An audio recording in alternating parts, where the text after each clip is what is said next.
20-апрель Кыргызстанда дагы 14 адамдын анализинен коронавирус инфекциясы аныкталды. Бул Ош шаарында 4, Жалал Абад областында 3, Бишкек шаарында 4, Нарын областында 1 жана Чүй областында 2 учуру.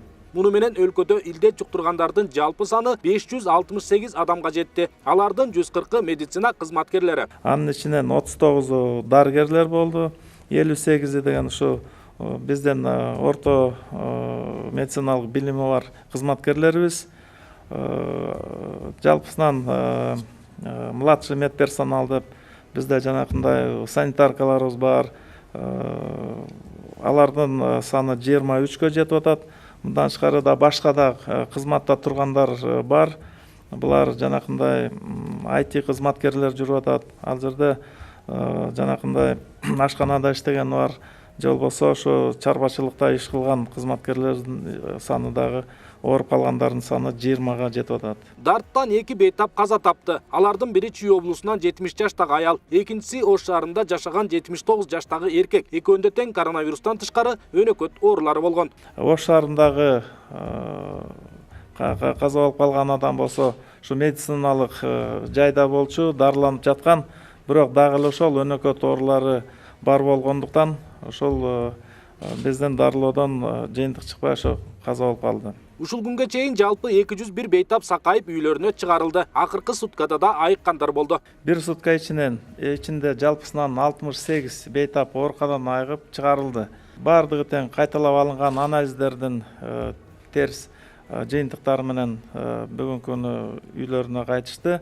Республика боюнча жалпысынан 201 бейтап айыгып сакайып ооруканадан чыгарылды. 16 жарандын абалы оор деп бааланууда. Кайра жандандыруу бөлүмүндө 8 адам жатат. Орточо жана канааттандырылган абалда 300дөн ашык бейтаптарыбыз турат.